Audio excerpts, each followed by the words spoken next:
सगळ्यांना नम्रतापूर्वक नमस्कार. इतक्या मोठ्या संख्येनं तुम्ही सगळेजण आलात, शॉर्ट नोटीसवर आलात, मनापासून धन्यवाद. तुम्हा सगळ्यांना आज आपण इथे का जमलोय हा विषय माहिती आहेच आहे. बीड जिल्ह्यातील माननीय आमदार श्री सुरेश धस यांनी काल प्रसार माध्यमांशी बोलताना जी काही टिप्पणी केली त्या संदर्भात तीव्र निषेध व्यक्त करण्यासाठी आज मी तुम्हा सगळ्यांसमोर आलेली आहे. काल नाही तर गेले 1.5 महिन्यापासून हा सगळा प्रकार चालू आहे आणि गेले 1.5 महिने अत्यंत शांततेनं मी या सगळ्याला सामोरी जाते. सगळ्या ट्रोलिंगला, सगळ्या निगेटिव्ह कमेंट्सना. आणि ही माझी शांतता, माझी मूकसंमती नाहीये.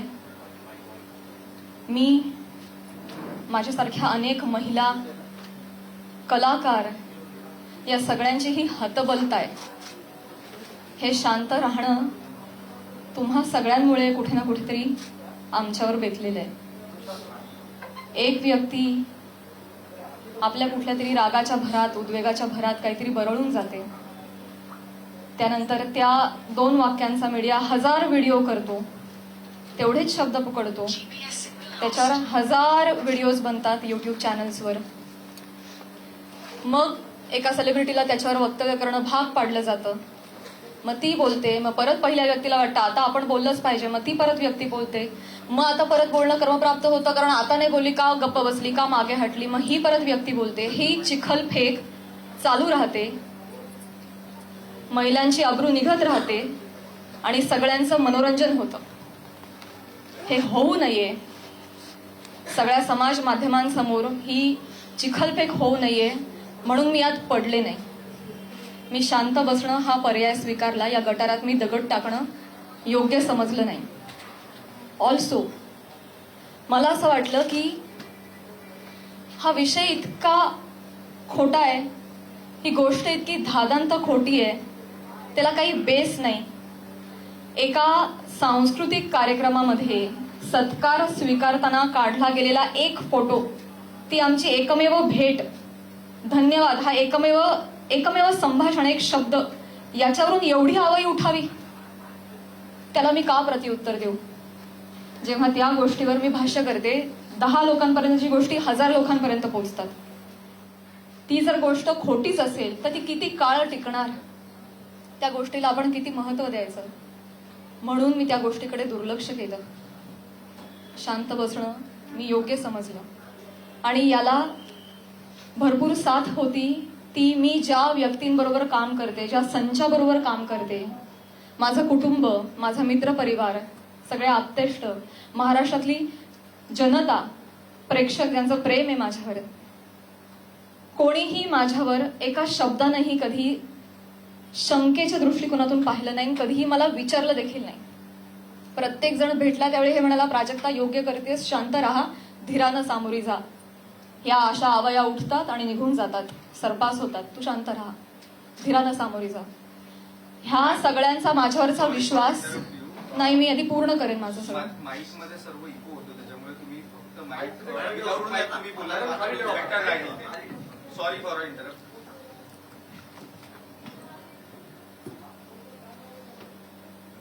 तर ह्या सगळ्या ज्या आवया असतात, जशा निघतात तशाच निघून जातात. असं सगळं असल्यामुळे आणि या सगळ्यांचा पाठिंबा आणि माझ्यावरचा विश्वास इतका दांडगा होता, ही माझ्यासाठी अत्यंत जमेची बाजू होती. त्यामुळे मला माझ्या चारित्र्यावरचं एक्सप्लेनेशन द्यायला समोर यावं अशी गरजच वाटली नाही.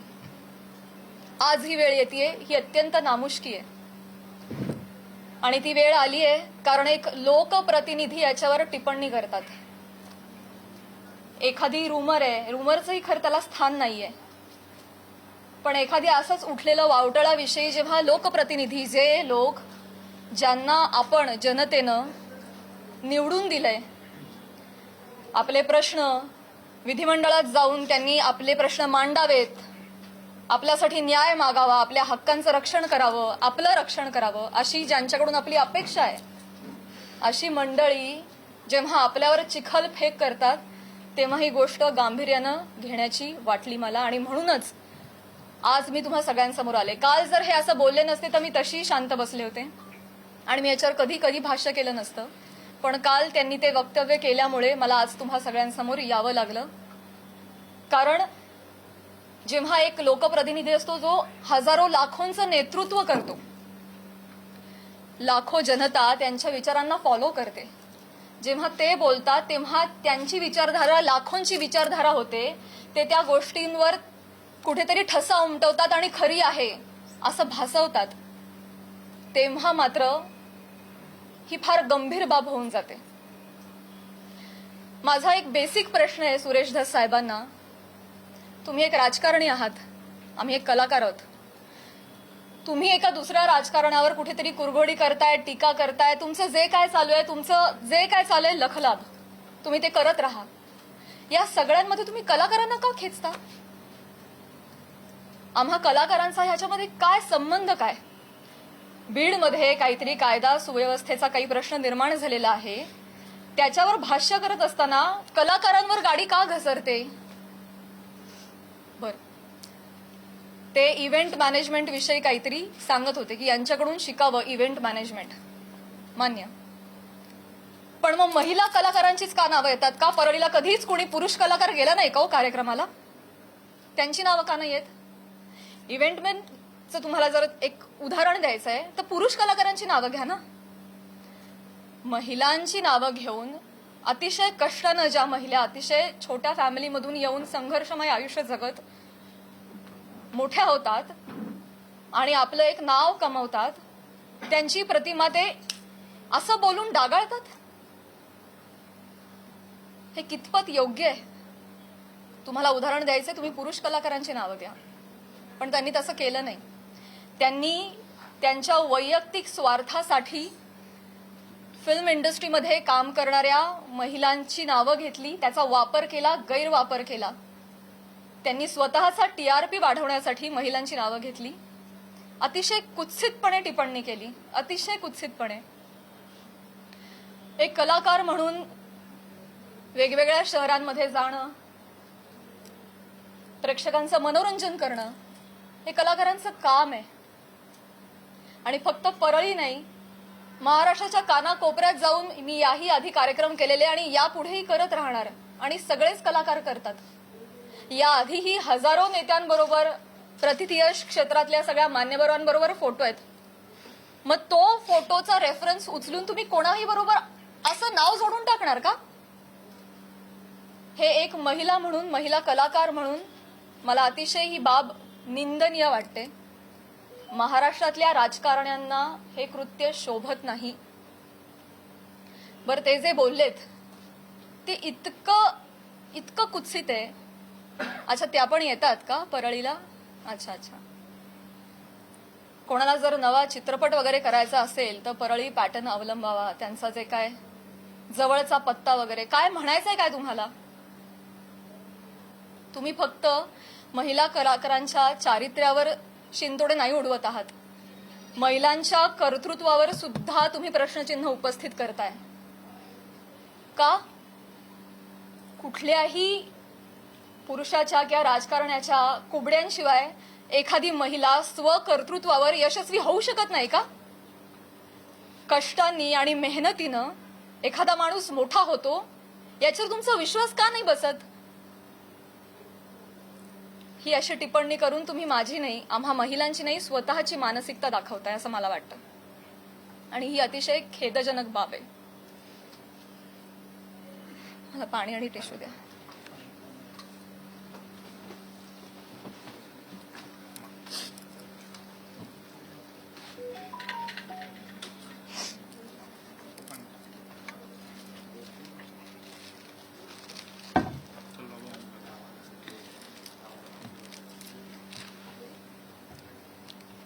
महिलांची अब्रू, इस्पेशली फिल्म इंडस्ट्री मधल्या महिलांवर फार सॉफ्ट कॉर्नर, फार सॉफ्ट टार्गेट, कोणी यावं, पटकन नावं घेऊन जावं.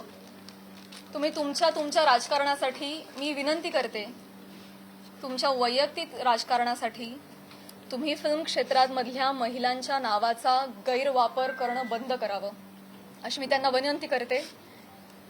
आणि ज्या कुत्सितपणे त्यांनी टिप्पणी केली आहे या सगळ्या गोष्टीचा प्रसार माध्यमांसमोर हशा पिकवण्यासाठी त्यांनी उपयोग केलेला आहे.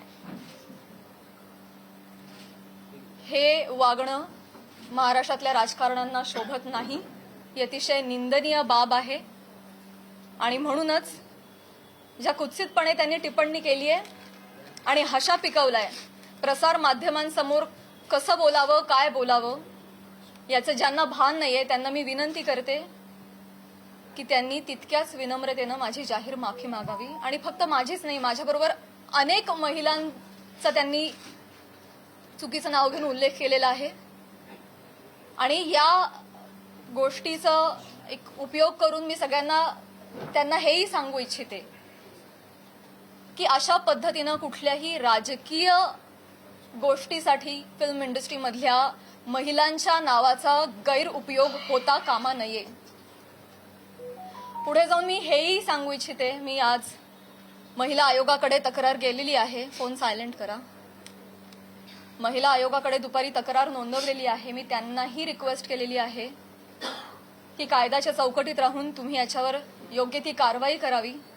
मी देखील कायदेशीर कारवाई करत राहीन.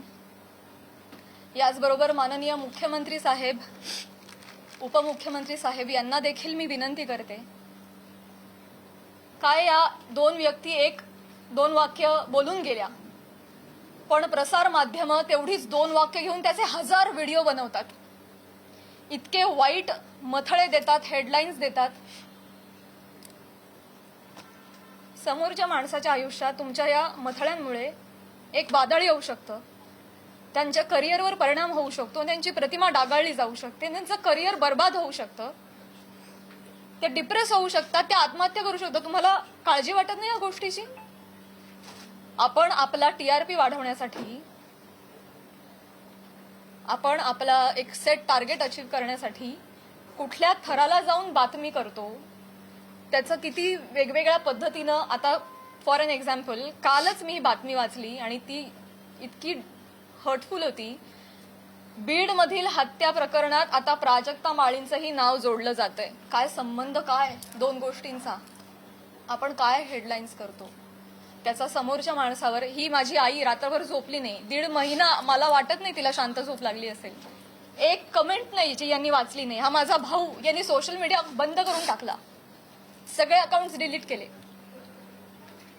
आज हा प्रसंग फक्त माझ्याशी निगडीत राहिलेला नाहीये. हा माझ्या कुटुंबावर त्याचा परिणाम होतोय आणि अत्यंत वाईट परिणाम होतोय.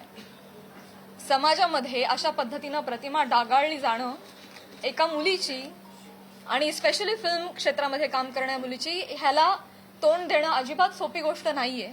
तुम्ही सगळेजण हे समजू शकता. तर तुम्हाला सगळ्यांना ही विनंती आणि माननीय मुख्यमंत्री साहेबांना ही विनंती की त्यांनी याबाबत काहीतरी ठोस कारवाई करावी. बेसलेस पुरावा कुठलाही असल्याशिवाय कोणीही बातमी करू नये अशा पद्धतीचे त्यांनी आदेश द्यावेत. या निमित्तानं मी करुणाताईंना सुद्धा विनंती करू इच्छिते आणि हे सांगू इच्छिते की तुम्ही स्वतः एक महिला आहात. तुम्हाला महिलांना होणारा त्रास तुम्ही समजू शकता. या पुरुष प्रधान संस्कृतीमध्ये जर महिलाच महिलांच्या पाठीशी उभ्या नाही राहिल्या आणि चिखलफेक करत राहिल्या तर कसं होणार? मी सांगू इच्छिते की तुम्हाला जी माझ्या बद्दलची माहिती मिळाली आहे ती अत्यंत चुकीची आहे. तुमच्या माहितीचा जो स्रोत आहे तो चुकीचा आहे करुणाताई. आणि आय एम शुअर की इथून पुढे तुम्ही कुठल्याही गोष्टीची खातरजमा केल्याशिवाय शहानिशा केल्याशिवाय तुम्ही असं वक्तव्य करणार नाही आणि महिलांच्या बाबतीत तुम्ही देखील संवेदनशील राहाल अशी मी खात्री बाळगते आणि ही मी तुम्हाला विनंती करते.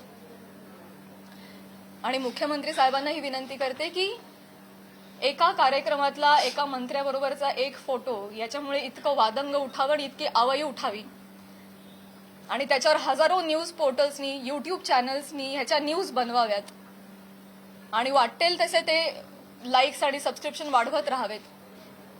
त्यांना भीती नाहीये की याच्यावर कोणीही काहीतरी ऍक्शन घेईल म्हणून ते हे करतायत. म्हणून अशा पद्धतीनं महिला कलाकारांची अब्रू वेशीला टांगली जाते. तर याबाबत काहीतरी कडक कारवाई त्यांनी केली पाहिजे. आणि असं जर होत राहिलं, आता 1000 कार्यक्रमांवर 1000 माणसांबरोबर नावं जोडली गेली, तर मला सांगा इथून पुढे कलाकार सुद्धा कुठल्याही राजकीय नेत्यांनी आयोजित केलेल्या कुठल्याही सांस्कृतिक कार्यक्रमाला जातील का हो? ते सुद्धा धजावणार नाहीत. पुढची भविष्यातली मंडळी सुद्धा विचार करतील, अरे कलाक्षेत्रात पाठवायला नको पोरांना, ते काय बरं नाही. आमचं कलाक्षेत्र बदनाम नाहीये, ही सगळी मंडळी त्याला बदनाम करतात. आम्ही मनोरंजन करण्याचं काम करतो, तुम्ही आमची नावं मनोरंजनासाठी वापरता, स्वार्थासाठी वापरता, स्वतःचा TRP वाढवण्यासाठी वापरता. हे अत्यंत चुकीचं आहे. आणि स्पेशली महिलांची नावं पटकन कशी तोंडावर येतात, पुरुषांची नावं का येत नाहीत, यासाठी एक टूल बनवलं जातंय महिला कलाकारांना. ह्याबद्दल मला खेद वाटतो. आणि मी पुन्हा एकदा सांगेन की मुख्यमंत्र्यांना विनंती की तुम्ही याबाबत ठोस कारवाई करावी, आदेश द्यावेत. सुरेश धसांना मी विनंती केलेलीच आहे की त्यांनी जाहीर माफी मागावी. आणि या निमित्तानं मी प्रसार माध्यमांना सुद्धा विनंती करेन, मी पुन्हा पुन्हा तेच बोलतेय. अनेक YouTube चॅनल्स, माझी सोशल मीडियाची टीम लीगल नोटीस पाठवून थकली. एक YouTubeचा व्हिडिओ डाऊन होतो तर 3 रोज नव्याने उभे राहत होते. तर एखाद्या गोष्टीचा एक संदर्भ घेऊन तुम्ही वाटेल ते मथळे देऊन जे न्यूज करता, तुम्ही सुद्धा कुठेतरी या बाबतीत स्पेशली महिलांच्या चारित्र्यासंबंधात असलेल्या गोष्टींवर तुम्ही तरी संवेदनशीलता दाखवणार आहात की नाही? TRP साठी, तुमचं टार्गेट कम्प्लीट करण्यासाठी किती खालच्या घराला जाऊन तुम्ही बातम्या करता, हे योग्य आहे का? अशी मला तुम्हालाही प्रश्न विचारायचे आणि तुम्हालाही विनंती करायची की आपण सुद्धा एक सभ्यतेची पातळी सोडली नाही पाहिजे. आपण महाराष्ट्रात राहतो, महाराष्ट्र अतिशय सुज्ञ मंडळींचा प्रदेश आहे. आणि तुम्ही कोणीही अशा पद्धतीनं मुळात आदेश आले पाहिजेत, त्याच्यावर ठोस कारवाई झाली पाहिजे. आणि आपण एक माणूस म्हणून सुद्धा, एक मराठी माणूस म्हणून सुद्धा आपण सुद्धा आपल्याला काहीतरी नियम घालून घेतले पाहिजेत असं मला वाटतं. मी माझं पूर्ण करते भाऊ. या निमित्तानं महाराष्ट्रातल्या जनतेला सुद्धा मला म्हणायचं आहे की आपण आता AIच्या जमान्यात आहोत. सोशल मीडियावर वाटेल तसे लोक व्यक्त होत आहेत. मॉर्फ करणं, video, photo, call recording, fake generate करणं, फेक चॅट्स करणं, हे अतिशय सोपं आहे. डाव्या हाताचा मळ आहे. आता हे फार अवघड नाही राहिलेलं आहे. तर महाराष्ट्रातल्या जनतेनं सुद्धा सतसत विवेक बुद्धी जागरूक ठेवावी. आणि आपण सोशल मीडियावर कसे व्यक्त होतो याची सभ्यता पाळावी. आपल्या आई बहिणीच्या बाबतीत जर अशी गोष्ट घडली असती तर आपण असं लिहिलं असतं का, असं त्यांनीही विचार करावा. सारासार विचार करून व्यक्त व्हावं. सगळ्यांनीच ही जी बाब आहे ती अतिशय गांभीर्यानं घ्यावी. इथे मी फक्त माझ्या न्यायासाठी नाही बोलत आहे. इथे मी आज सगळ्या सिने क्षेत्रात, कला क्षेत्रात काम करणाऱ्या सगळ्या महिलांच्या वतीनं बोलतीये. आज त्यांचं प्रतिनिधित्व करते असं मी म्हणेन की समाजामध्ये उजळ माथ्यानं जगण्यासाठी आम्हाला एक फ्रीडम असलं पाहिजे, एक मान सन्मान ठेवला गेला पाहिजे. यासाठी तुम्ही सुद्धा ती डिग्निटी पाळणं गरजेचं आहे आणि तो मान सन्मान देणं गरजेचं आहे असं मला वाटतं. आणि तुम्ही ते कराल अशी मी आशा व्यक्त करते. एक प्रश्न असा होता, आता आपण ज्या पद्धतीने एकच प्रश्न आहे. सुरेश दास महिला आयोगाकडे आपण अच्छा, ओके, 1 बाय 1 जाऊया. महिला आयोगाकडे प्राजक्ता माळींची माफी मागणार नाही. सुरेश दास म्हणताय प्राजक्ता माळींची मी जाहीर माफी मागणार नाही. मी त्यांना मागणी केलेली आहे. त्यांनी ज्या कुत्सितपणे हशा पिकवण्यासाठी हा मुद्दा उचललाय, ज्याला काही बेस नाही, तर मी मागणी केलेली आहे. आणि मला खात्री आहे की माननीय मुख्यमंत्री साहेब, माननीय उपमुख्यमंत्री साहेब, महिला आयोग याच्यावर कठोर कारवाई करतील आणि योग्य ती गोष्ट घडवून आणतील. महिला आयोगाकडे आपण तक्रार दाखल केलेली आहे. आपण कायदेशीर पाऊल म्हणजे पोलीस स्टेशनमध्ये जाऊन दस यांच्या विरोधात काही तक्रार दाखल करणार आहात का? ज्या पद्धतीने आता ते म्हणतायत की आम्ही माफी मागणार नाही म्हणून, तर आपण कायदेशीर पाऊल नेमकं काय उचलणार आहात? महिला आयोगाकडे तक्रार दिलेली आहे. आज किंवा उद्या मुख्यमंत्री साहेबांची भेट मला मिळणार आहे. त्यांना समक्ष जाऊन मी पत्र देणार आहे. उपमुख्यमंत्री साहेबांना जाऊन भेटणार आहे. त्यांना देखील समक्ष जाऊन पत्र देणार आहे, निवेदन करणार आहे. आणि जर गोष्ट काही घडली नाही आणि ही देखील महिला म्हणून हलक्यात घेतली तर डेफिनेटली माझ्या वकिलांमार्फत मी योग्य ती कारवाई करेन आणि माझ्या एकटीच्या न्यायासाठी नाही, मी समस्त कला क्षेत्रात काम करणाऱ्या महिलांच्या वतीनं पाऊल उचलेन. भाजपचे आमदार आहेत आणि मुख्यमंत्री गृहमंत्री कारवाई करतील असं वाटतं. आता तुम्हाला एक चान्स दिला ना, बाकीच्यांना पण chance. या प्रकरणाची सुरुवात तुम्ही उल्लेख देखील केला, करुणा मुंडे यांच्या व्हिडिओपासून झाली होती. तर तुम्ही सुरेश धस यांच्यावरती कारवाई करावी अशी मागणी करताय. करुणा मुंडे यांची तक्रार तुम्ही महिला आयोगाकडे केली का किंवा करणार आहात का? मी ऑलरेडी त्यांना देखील नोटीस पाठवली आहे, करुणाताईंना तेव्हाच पाठवली आहे आणि त्यानंतर त्यांनी काही वक्तव्य केलं नाही, त्या शांत बसल्या. त्यामुळे मी पुढे काही त्यांच्यावर कारवाई केली नाही. या पत्रकार परिषदेनंतर सुरेश धस यांनी डेफिनेटली आहे. मराठी चित्रपटसृष्टी सगळे कलाकार खंबीरपणे माझ्या पाठीशी आहेत आणि मी सगळ्यांचं नेतृत्व करेन. सुरेश धस यांनी ही पत्रकार परिषद आपली चालू आहे, त्यांच्यानंतर त्यांनी प्रतिक्रिया अशी दिली की हे संतोष देशमुख प्रकरण दुसरीकडे नेण्यासाठी म्हणून तुम्ही ही पत्रकार परिषद घेतली. मला हेच सांगायचं आहे तुम्हाला सगळ्यांना, हेच सांगण्यासाठी आज मी आली आहे की तुमच्या राजकीय हेतूसाठी तुम्ही कला क्षेत्रातल्या कलाकारांची नावं का जोडताय? कलाकारांचा आणि राजकारणाचा काही एक संबंध नाहीये. तुम्ही जर कालच्या त्या भाषणामध्ये आमचं नाव घेतलं नसतं तर आज मी तुमच्यासमोर इथे नसते. मी आज माझ्या ज्योतिर्लिंग यात्राला असते. त्यांनी नाव घेतल्यामुळे आज मला इथे बसावं लागतंय. त्यांनी सुरू केली ही गोष्ट. त्यामुळे तुम्ही असा अर्थ जोडू नका, ही तुम्हालाही विनंती. आणि मुळात राजकारणाचा आणि कलाकारांचा काही संबंध नाही. तुम्ही तो ओढून आणू नका. स्पेशली महिला कलाकारांना तुम्ही इथे त्यांच्या प्रतिमा डागाळू नका.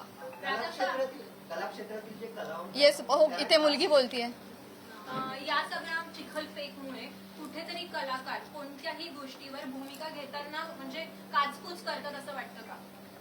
भीती वाटते ना, कारण प्रसार माध्यम त्याला चुकीची प्रसिद्धी देतात. मग यामुळेच पुढे कधी काही म्हणूनच मुख्यमंत्र्यांना मी विनंती करणार आहे की जर कुठलाही पुरावा नसेल तर प्रसार माध्यमांनी स्पेशली युट्यूब चॅनल्सनी जर अशा काही बातम्या केल्या तर त्यांच्यावर कठोर कारवाई करावी. इनफॅक्ट तशा पद्धतीचे निर्देश त्यांनी आत्ताच जारी करावेत. सुरेश दासांनी फक्त माफी मागावी एवढंच तुमची मागणी आहे की जरी त्यांनी माफी मागितली तरी त्यांच्यावर कारवाई करण्यात येईल अशी मागणी? मला आहे ना प्रॉब्लेम एक दोन व्यक्तींनी बोलण्याचा नाहीये. या मला प्रवृत्तीचा त्रास आहे. हा प्रघात पडता कामा नाहीये की कोणीतरी काहीतरी फार कष्टाने नाव कमवतो, कोणीतरी एक काहीतरी येऊन बोलून जातं आणि अख्खी इमेज डागाळते. स्पेशली महिलांच्या बाबतीत मी पुन्हा तेच म्हणेन की नाव घेताना त्यांनी 3 महिलांचं का नाव घेतलं? पुरुष कलाकार गेलेच नाहीत का हो परळीला कधी कार्यक्रमाला? मी जेव्हा गेले होते कार्यक्रमाला तेव्हा माझ्याबरोबर सुद्धा प्रसाद खांडेकर, गौरव मोरे ही मंडळी होती. अमीर हडकर, आमचे सगळे कलाकार होते. त्यांची नाही नावं आली. त्यामुळे स्त्री कलाकारांना याच्यामध्ये गोवू नये. राजकारण्यांनी स्वतःच्या स्वार्थापायी टीआरपी त्यांच्या अशा पद्धतीनं वाढवू नये आणि गैरवापर करू नये. हिंदी असो किंवा मराठी राजकीय नेते मुख्यतः कलाकारांना टार्गेट करतात. हे हेतुपुरस्सर किंवा जाणीवपूर्वक वक्तव्य केल्यानंतर त्यांना प्रसिद्धी मिळते. मला हे माहिती नाही ते होतं देण्यासाठी असं वक्तव्य होतं असं वाटतंय का? आणि याचा पाठपुरावा म्हणून तुम्ही कलाकारांची काही संघटना बांधणार का किंवा त्यांना एकत्र आणणार का आगामी काळात? मला हेच म्हणायचं आहे की ते काहीतरी बोलून जातात, एक काहीतरी वल्गना करून जातात. खरं तर त्यांनी अशा पद्धतीच्या वल्गना हाणून पाडल्या पाहिजेत एक लोकप्रतिनिधी म्हणून, पण ते त्याला हवा देत आहेत ही गोष्ट चुकीची आहे. पण त्यांना जेव्हा कळेल पुढे जाऊन की त्यांच्या एका वक्तव्याचे 1000 वेगळ्या पोर्टल्सनी 1000 न्यूज केल्यात हे त्यांना कळल्यानंतर खरं तर तेही करणार नाहीत, करुणाताई बोलणार नाहीत. पण त्यांना ही पुढे गोष्ट एवढी मोठी घडतीये ह्याची त्यांना कल्पना नसावी कदाचित. मला जेवढे त्या 2 व्यक्ती बोलल्याचा त्रास आहे तेवढाच त्रास मला प्रसार माध्यमांनी केलेल्या फेक न्यूजचा देखील आहे. सो डेफिनेटली याच्यावर कारवाई व्हावी असं मला वाटतं. कलाकार या विषयांवर बोलणं टाळतात, सोडून देतात. त्याच्यामुळे तुम्हाला वाटतं का की त्यांना बोलायला वेळ मिळतो किंवा तो चेष्टा मस्करीचा विषय होतो? करुणा मुंडेंनी जेव्हा तुमच्यावर टीका केली तेव्हा जर तुम्ही उत्तर दिलं असतं तेव्हा पुन्हा एकदा तुमचं नाव अशा प्रकारे घेतलं गेलं नसतं असं वाटतं? पुन्हा एकदा मी तेच म्हणेन, पुन्हा एकदा मला तेच म्हणायचंय का कलाकार पुढे येत नाही. मी पहिलं वाक्य म्हणाले की या सगळ्यामध्ये आमची हतबलता आहे गप्प राहण्यामध्ये. का?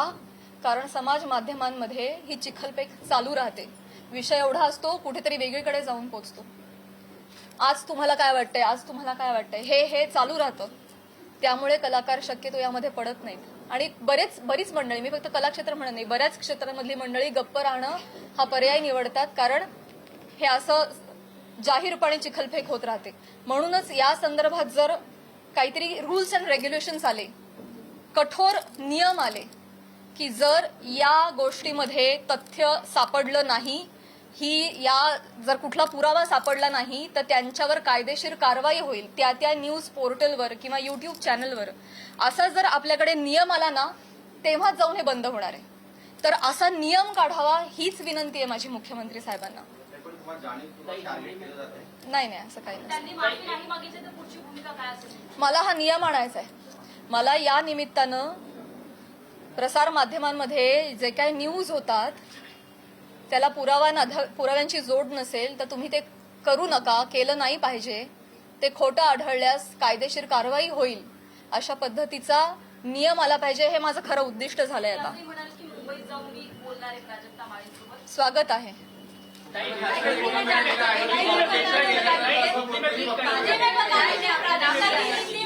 हिंदी में प्लीज कर दीजिए.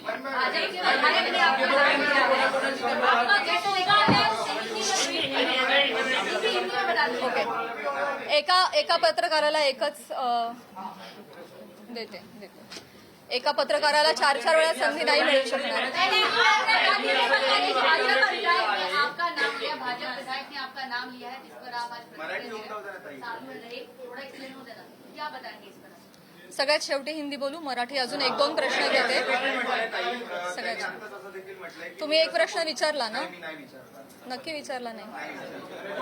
माईक खाली ठेवा. त्यांनी असं देखील म्हटलंय की मी असं कोणतंही ऑब्जेक्शन घेण्यासारखं वक्तव्य बोललेलो नाही आणि माझ्यासाठी प्राजक्ता माळी हा विषय संपलेला आहे असं देखील वक्तव्य केलेलं आहे. काय सांगा? मी ते बघितलं नाही, परंतु अच्छा त्या पण आल्या का, येतात का परळीला? अहो परळीला नाही, सबंध महाराष्ट्रात फिरतो आम्ही, देशाबाहेरही कार्यक्रमाला जातो. परळी पॅटर्न, जवळचा पत्ता, तुम्हाला जर चित्रपट बनवायचा असेल तर परळी पॅटर्न म्हणजे म्हणायचं काय? हे डेफिनेटली अतिशय निंदनीय वाक्य आहेत, अतिशय डिरोगेटरी आहेत. यामागचा सूचित अर्थ कळू नये इतका महाराष्ट्र आणि मी दुधखुळी नाहीये. त्यांना जे आडून आडून बोलायचं होतं हे सगळ्यांना कळतंय. त्यामुळे परळीला येतात म्हणजे मी काहीच बोलू नये असं नसतं. नुसतं ताई म्हणून काही होत नाही. त्याच्या अवतीभवती तुम्ही जे हातवारे करता, तुमचे जे हावभाव असतात, एका महिलेचं चारित्र्य एवढ्या रिॲक्शननी सुद्धा डागाळू शकतं. समाज माध्यमांसमोर, प्रसार माध्यमांसमोर हशा पिकवण्यासाठी त्यांनी हा मुद्दा वापरलाय. तो डेफिनेटली अतिशय निंदनीय आहे, अतिशय खालच्या पातळीचा आहे आणि तो चुकीचा आहे, याचा मी निषेध करते. क्लॅरिफिकेशन देताना नेहमी महिलाच का देतात? तुम्हाला वाटत नाही का ज्यांच्याशी नाव जोडलं जातं त्यांनी सुद्धा हे दिलं पाहिजे? आतापर्यंत बॉलिवूडमध्ये सुद्धा अशा अनेक गोष्टी घडलेल्या आहेत, पण महिलाच टार्गेट का होते याच्यावर तुम्हाला काय वाटतं? हाच माझा प्रश्न आहे. हाच माझा प्रश्न आहे मुख्यमंत्री साहेबांना सुद्धा, की हे महाराष्ट्रामध्ये एक निर्भेळ वातावरण कलाक्षेत्रातल्या महिलांच्या बाबतीत असलं पाहिजे आणि आम्ही सॉफ्ट टार्गेट होता कामा नये. कुठल्याही राजकीय व्यक्तींच्या स्वार्थापायी आमच्या नावांचा गैरवापर झाला नाही पाहिजे, हीच तर माझी विनंती आहे. आणि हे दुःख आहे. आज मला माझ्या चारित्र्याच्या क्लॅरिफिकेशनसाठी प्रेस कॉन्फरन्स घ्यावी लागते, हीच निंदनीय गोष्ट आहे. हे महाराष्ट्रात होत आहे, सावित्रीच्या लेकींबाबत होत आहे, मला याचं दुःख आहे. करुणा मुंडेंनी ज्या पद्धतीने सुरुवात केली तेव्हा सुरेश दसनी ज्या पद्धतीने सुरुवात केली, पण ह्या सगळ्या गोंधळामध्ये ज्या व्यक्तीसोबत नाव जोडलं गेलं, परळीच्या एका व्यक्तीसोबत नाव जोडलं गेलं, तर तुला असं नाही वाटत का की त्या व्यक्तीकडून सुद्धा काहीतरी वक्तव्य आलं पाहिजे की जे काही चालू आहे त्याच्या? नाही, मला नाही वाटत. नाही. मुख्यमंत्री देवेंद्र फडणवीस सुरेश दसांवरती कारवाई करतील असं वाटतं का तुमच्या पिढीने? मी म्हटलं ना, त्यांनी माफी मागणं, त्यांनी बोलणं, त्यांना हा प्रकार चुकीचा आहे हे कळलं पाहिजे. त्याचे परिणाम काय होतात हे कळलं पाहिजे आणि पुढे जाऊन या बाबतीत कठोर नियम झाले पाहिजेत. हे आता माझं मोठं उद्दिष्ट आहे. एका व्यक्ती संदर्भात तेवढा मुद्दा, त्यांची माफी, एवढा छोटा विचार मी नाही करणार. या बाबतीत काहीतरी कठोर निर्णय झाले पाहिजेत, काहीतरी रूल्स अँड रेग्युलेशन्स बसले पाहिजेत. इथून पुढे कुठल्याही महिला कलाकाराला, ही मी आज ह्या सगळ्या गोष्टीची पार्श्वभूमी घेऊन म्हणते, भविष्यात मला किंवा कला क्षेत्रात काम करणाऱ्या कुठल्याही महिलेला अशा पद्धतीच्या गोष्टींना सामोरं जायची वेळ येऊ नये यासाठी मी प्रयत्न करेन. आता तुम्ही म्हणाला की कला राजश्री मिळाल्याने मोठी होते आणि असे म्हणाला की महाराष्ट्रावर आम्ही जर नाहीच फिरलो रसिकांचं कसं मनोरंजन होणार? अगदी बरोबर आहे, पण तुम्ही बाहेर नाही गेला तर त्याचं तुमचं नुकसान आहे, तुमचीच कला जनतेसमोर येणार आहे. असं वाटत नाही तुम्हाला? मला प्रश्न नाही कळला. ठीक आहे राजश्री- ठीक आहे ठीक आहे. कलेला राजाश्रय मिळाल्यानंतरच ती कला मोठी होती. महाराष्ट्रभर फिरताय, राजकारणाचे कार्यक्रम अटेंड करता असं तुम्ही म्हणताय. आता पण तुम्ही जर नाही गेला तर त्याच्यामुळे तुमचं परिणाम होणार आणि तुमचं नुकसान होणार असं वाटत नाही तुम्हाला? डेफिनेटली मुळात वेगवेगळ्या शहरांमध्ये जाऊन वेगवेगळ्या ठिकाणी जाऊन प्रेक्षकांचं मनोरंजन करणं हेच तर कलाकारांचं काम आहे, कर्तव्य आहे. निखळ मनोरंजनासाठी तर कलाकार प्रेक्षकांशी संवाद साधण्यासाठी वेगवेगळ्या ठिकाणी जातात आणि गेलंच पाहिजे. ते आमचं उपजीविकेचं साधन पण आहे आणि आमच्या स्वातंत्र्यावर अशी गदा नाही येऊ शकत ना. त्यामुळे कलाकार धर्म आम्ही पाळतोय, पण त्याचा असा पद्धतीनं चुकीचा अर्थ काढणं हे क्लेशदायक आहे. तेव्हाच कला मोठी होईल जेव्हा त्याला राजाश्रय मिळेल. मिळाली पाहिजे, म्हणूनच म्हणते रूल्स अँड रेग्युलेशन्स आणा. मला एक क्वेश्चन विचारायचं आहे. नहीं ठीक है ठीक है, नहीं नहीं ठीक है ठीक है. मैं यही कहना चाहूंगी कि आज जो भी यहाँ पे हुआ, सुरेश धस जी ने जो भी बोला है वो काफ़ी निंदनीय है ही. उसके खिलाफ हम काम करेंगे डेफिनेटली. महिला आयोग भी करेंगे, माननीय मुख्यमंत्री जी भी करेंगे. सबसे मैं निवेदन करूंगी, लीगल एक्शन भी लिए जाएंगे. लेकिन इसके परे जाके मैं ये रिक्वेस्ट करना चाहूँगी गवर्नमेंट से कि जो भी एक दो व्यक्ति कुछ बोल जाते हैं, उसके बाद जो हज़ारों न्यूज़ चैनल्स, यूट्यूब चैनल्स जो ब्रेकिंग न्यूज़ बनाते हैं और फेक न्यूज़ बनाते हैं विदाउट एनी स्ट्रॉन्ग प्रूफ्स, उसके खिलाफ कुछ स्ट्रॉन्ग एक्शन ली जाए, उस पर कुछ रूल्स एंड रेगुलेशंस बनाए जाए. तब जाके ये सही मामले में एक व्यक्ति किसी को सॉरी बोल देता है और मामला खत्म हो जाता है. इतना छोटा ये नहीं होना चाहिए. इसके परे जाके हमारी गवर्नमेंट ने महिलाओं के हित के लिए उनके अगेंस्ट जो ये फेक न्यूज़ बनती है उसके खिलाफ उन्होंने कठोर रूल्स एंड रेगुलेशंस बनाने चाहिए. ये मेरी उनसे रिक्वेस्ट है. आपकी इस मामले में सीएम और डीसीएम किसी से बात हुई है? जी, आज सुबह मैंने उनका टाइम लेने के लिए फ़ोन किया था और हमारी बात भी हुई. सीएम साहब से? जी जी, और उन्होंने भी ये बोला कि ये नॉनसेंस मैं भी बिल्कुल टॉलरेट नहीं करूंगा और मैं आपको प्रेस कॉन्फ्रेंस लेने से नहीं रोकूंगा. आप प्लीज़ जाइए, प्रेस कॉन्फ्रेंस लीजिए. मैंने ऑलरेडी धस जी से बात की है और ये नॉनसेंस हम कोई भी टॉलरेट नहीं करेगा और मैं आमने सामने जाके भी उनसे ये बात करूंगी. कार्रवाई करने का उन्होंने कोई आश्वासन दिया है सीएम? मैं बोलूंगी कि कार्रवाई क्या होता है. एक व्यक्ति सॉरी बोल के निकल गया, इतना छोटा ये नहीं होना चाहिए. ये आगे जाके हो ही नहीं, इसलिए कुछ कार्रवाई होनी चाहिए. आपने महिला आयोग में भी शिकायत की. जी. शिकायत में आपने क्या मांग की? इस पे कार्रवाई होनी चाहिए और इस पे रूल्स एंड रेगुलेशंस बिठाने चाहिए, यही लिखा है. क्या सोशल मीडिया पे आपको बहुत परेशान किया जा रहा है, उस पर भी आपने बात की? मैंने ये बोला अभी, महाराष्ट्र के सारे जनता को मैंने अपील किया है कि हम भी एक डिग्निटी मेंटेन करें.